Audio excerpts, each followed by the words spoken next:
Ensuite, on sait que 2 est une racine et on veut savoir pour quelle valeur de A on a bien 2 qui est une racine.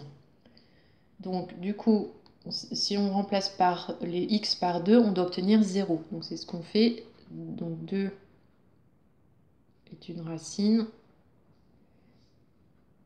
Donc 3 fois 2 au carré plus a moins 1 fois 2 plus a plus 8. Ça, c'est égal à 0. Puisque 2 est une racine, quand on remplace par 2, on obtient 0. L'image de 2, c'est 0. Donc on résout cette équation-là pour trouver la valeur de A. Donc on calcule 4 fois 3, 12, plus là on développe, donc 2A moins 2, plus A plus 8 égale 0. Donc on a 3A, 12 moins 2, 10, plus 8, 18, égale 0. Donc A égale donc moins 18 sur 3, moins 6. Donc pour A égale moins 6, on a 2 qui est une racine. Calculer alors l'autre racine. Donc du coup, je vais recalculer l'équation. Donc l'équation devient donc 3x au carré plus, donc A c'est moins 6, donc moins 6 moins 1, moins 7x,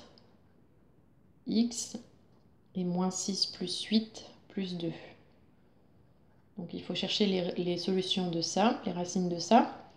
Donc on est sûr de déjà trouver 2 et c'est l'autre qui nous intéresse. Donc on calcule delta.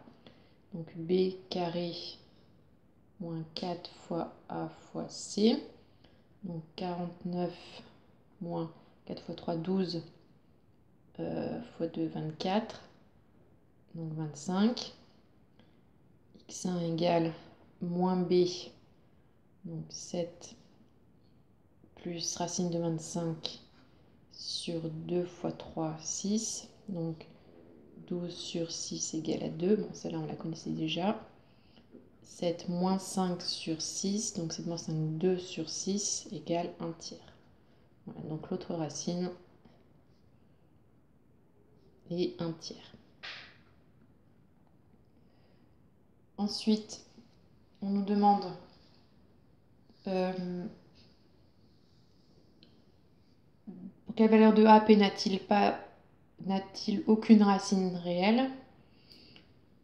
Donc on cherche à ce que ça n'ait pas de racine. Donc on veut que delta soit négatif.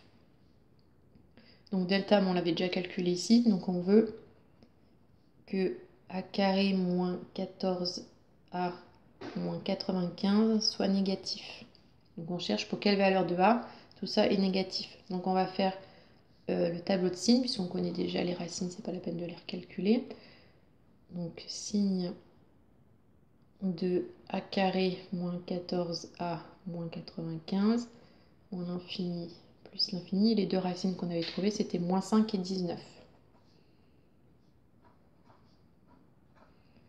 Donc du coup, a, enfin, le coefficient du a carré est positif, puisque c'est 1 a carré, donc c'est positif à l'extérieur des racines et négatif à l'intérieur. Donc du coup, on veut résoudre ça inférieur à 0. Donc c'est ça. Donc les solutions sont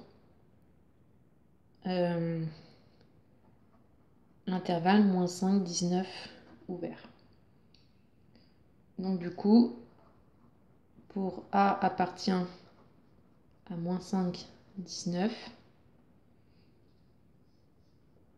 P n'a pas de racine réelle.